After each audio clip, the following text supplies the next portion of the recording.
الله أكبر الله أكبر الله أكبر الله أكبر الله أكبر الله أكبر الله أكبر الله أكبر الله أكبر ولله الحمد. الحمد لله رب العالمين، نحمده ونستعينه ونستهديه ونستغفره، ونعوذ بالله من شرور أنفسنا ومن سيئات أعمالنا. من يهد الله فهو المهتد، ومن يضلل فلن تجد له وليا مرشدا. وأشهد أن لا إله إلا الله وحده لا شريك له، صدق وعده ونصر عبده وأعز جنده وهزم الأحزاب وحده، لا شيء قبله ولا شيء بعده. وأشهد أن سيدنا ونبينا وحبيبنا محمدا عبده ورسوله وصفيه من خلقه وحبيبه، بعثه بالهدى ودين الحق ليظهره على الدين كله ولو كره الكافرون. عباد الله، أوصيكم ونفسي الخاطئة بتقوى الله، وأحثكم على طاعته، وأحذركم ونفسي وبال عصيان أمره ومخالفته، وأستفتح بالذي هو خير. فمن يعمل مثقال ذرة خيرا يره، ومن يعمل مثقال ذرة شرا يره. أما بعد. Of the very important stories in the Quran is the story of Sayyidina Ibrahim, part of which we are, and the people who are performing the Hajj are living these days. The moral of the story, and I will try to inshallah reflect through part of that story on each point that I will tell you right now. When Allah subhanahu wa ta'ala commands you to do something, when Allah subhanahu wa ta'ala lays clear His orders and His command, He will assist you and He will make it easy for you to fulfill those commands. And when you go through hardship, you will find Him saving you from that hardship and replacing that hardship with ease and tranquility in your heart. He, Allah subhanahu wa ta'ala, will further increase your level in this dunya and increase your dhikr and give you the glad tiding of more to come, of more than what you have ever expected. In the next few minutes we will reflect inshallah through some of the milestone of the life of Sayyidina Ibrahim alayhi salam. He started by rejecting the falsehood that was claimed by his own father and his own people. The falsehood of worshipping idols that were made by those people. They would make them and then they would worship them. There is no difficulty in understanding that this was false to everyone, and certainly to Sayyidina Ibrahim alayhi salam. When he declared himself, he was rejected by everyone, including his own father. There is no doubt that the father loves his son, but this father, subhanallah, put first his false alihah, his false gods and idols ahead of the guidance that came through his own son. He even let his son, he even let him go. He kicked him out of the house. When Allah subhanahu wa ta'ala told us about what Ibrahim said, قَالَ أَرَاغِبٌ أَنْتَ عَنْ آلِهَتِي يَا إِبْرَاهِيمُ لَئِن لَمْ تَنْتَهِ لَأَرْجُمَنَّكَ وَلَا يَمَسَّنَّكَ مِنِّي عَذَابٌ أَلِيمٌ. He expelled him out of his life. Imagine that. But not only that, but his own tribe, his own people decided to punish him severely. قالوا حرقوه وانصروا آلهتكم. حرقوه صيغة مبالغة. Not just burn him, but burn him severely. حرقوه. قالوا اقتلوه أو حرقوه فأنجاه الله من النار. What did Allah subhanahu wa ta'ala give Ibrahim in replacement when Ibrahim committed himself to Aqidat al-Tawheed? He saved them. قُلْنَا يَا نَارُ كوني بردا وسلاما على إبراهيم. Allah subhanahu wa ta'ala tells us what Ibrahim wished for, and Ibrahim said, of course, he asked Allah subhanahu wa ta'ala to give him something in replacement. Allah subhanahu wa ta'ala replaced the people of Ibrahim, the people who rejected the faith, with Ibrahim's own family, a beautiful family that Allah subhanahu wa ta'ala gave in response to his dua. قال إبراهيم, as Allah subhanahu wa ta'ala tells us, وقال إني ذاهب إلى ربي سيهدين ربي هب لي من الصالحين. قال إني مهاجر إلى ربي قال إني ذاهب إلى ربي. He decided to quit, and he quit the safety of his family, the safety of his people.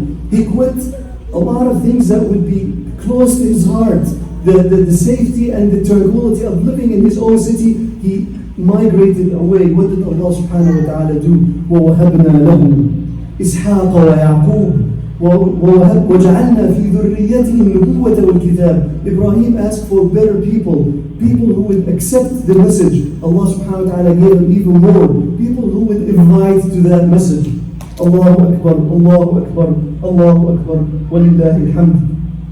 Throughout his life, Ibrahim was tested multiple times. When he had his first son, the dream of his life, Sayyidina Ismail alayhi salam, he was ordered to take both his son and his wife and implant them بِوَادٍ غَيْرِ ذِي زَرْعٍ, in a valley that has absolutely no plant, a complete desert. Now the sacrifice is not only going to come from Ibrahim, but Hajar, who is the sincere wife, who understands the importance of fulfilling Allah's command, as she looks at Ibrahim departing her and leaving her behind in this valley with very little water and very little food. قالت يا إبراهيم, this is what has been narrated, يا إبراهيم أتتركنا هنا. Finally, when he would not reply to her, she said, Allah أمرك بذلك, is it command from Allah? He said, yes. So she said, اذهب فلا يضيعنا الله. You leave us, then Allah will not let us down. And Sayyidah Hajar, out of her sacrifice, listen to what has happened. Difficulty. Hajar is running out of water, running out of date, and the baby Ismail is crying. She knows that she will die and he will die unless some miracle happens. And she starts rushing from one corner to another corner. Something our Hajjaj are celebrating as they're doing a sa'i bayna Safa wal Marwa, reviving the memory of Hajar radiallahu anha, and Zamzam, the water comes out, and the water invites the tribe of Jurhum. This tribe, an Arabic speaking tribe. Out of this tribe they will live with Hajar and Ismail. Ismail will marry from that tribe, and out of that progeny, out of that offspring, will come the best of mankind, Muhammad sallallahu alayhi wa sallam. And through his guidance will come a nation that was not impacted by the Rome or the Persian or the Indian or the Egyptian, a nation that was completely pure, a nation out of a desert, only taught by Allah subhanahu wa ta'ala and His Messenger to be the leader of all the nations. Allahu Akbar, Allahu Akbar, Allahu Akbar, walillahi alhamd. And the final exam was the hardest one, as you all know. This beautiful son, as Allah subhanahu wa ta'ala tells us about this son, that فَبَشَّرْنَاهُ بِغُلَامٍ حَلِيمٍ. He described Allah subhanahu wa ta'ala Ismail as Halim. He's someone who is patient. He is not to rush decisions. He is somebody that is very forgiving and very kind, and he is very patient. He takes his time in fulfilling in understanding things. Allah subhanahu wa ta'ala tells us in Surah As-Saffat, in a beautiful narration of the story, فَلَمَّا بَلَغَ مَعَهُ السَّعْيُ قَالَ يَا بُنَيَّ إِنِّي أَرَى فِي الْمَنَامِ أَنِّي أَذْبَحُكَ فَانظُرْ مَاذَا تَرَى قَالَ يَا أَبَتِ افْعَلْ مَا تُؤْمَرُ سَتَجِدُنِي إِنْ شَاءَ اللَّهُ مِنَ الصَّابِرِينَ. This story you all know. I don't want to go into details, but the beauty of the Quran tells us that Allah subhanahu wa ta'ala made Ibrahim see a vision in his dream. And a vision of a prophet is not like a vision of ordinary people. It is a command from Allah subhanahu wa ta'ala. So in his dream, or was ordered in his dream to slaughter his son. He doesn't go and tell his son, Allah ordered me to slaughter you. He said, إِنِّي أَرَى فِي الْمَنَامِ أَنِّي أَذْبَحُكَ. The same politeness when he said, قال رب إني أسكنت بذريتي إني أسكنت من ذريتي بواد غير ذي زرع. As if he's the one that decided to do this. And he asked his son, as we ask our children today, why don't you pray? Can you join me in prayer? Can you come with me to the masjid? Can you do this? Our daughters, can you dress properly? He asked him much harder question than this.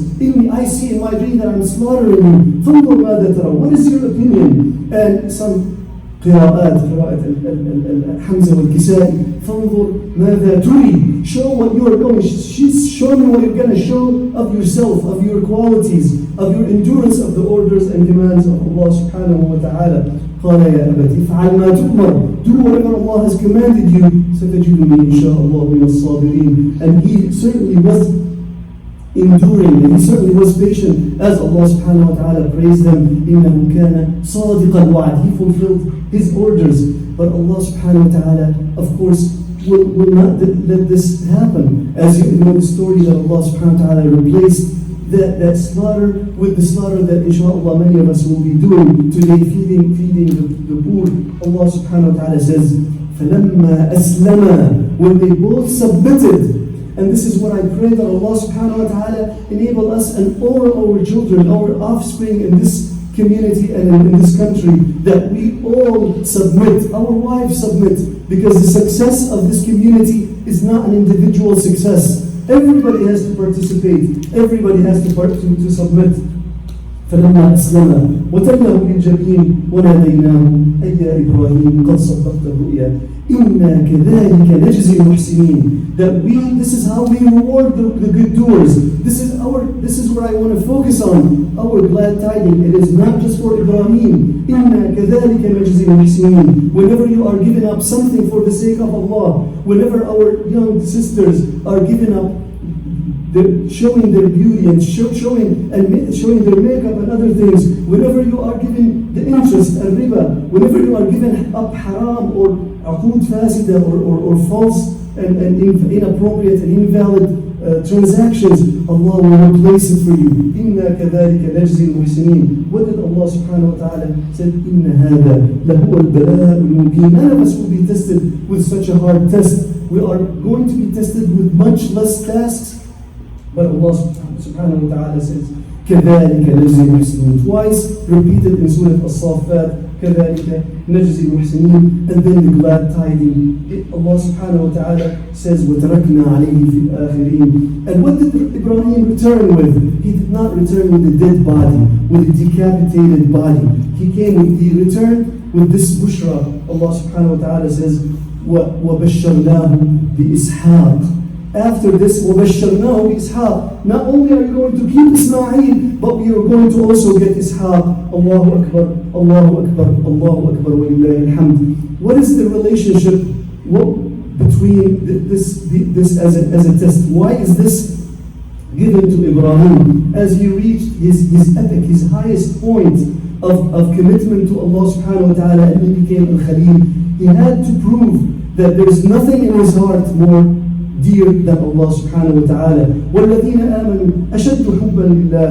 Years back, his father sacrificed his own son for the sake of false gods and false idols. Today, Ibrahim is willing to sacrifice his own son for the sake of Allah subhanahu wa ta'ala. Allahu Akbar, Allahu Akbar, Allahu Akbar, wa lillahi alhamd. نبهنا الله وإياكم من نوبة الغافلين وحشرنا وإياكم في زمرة عباده الصالحين. استغفروه إنه هو الغفور الرحيم.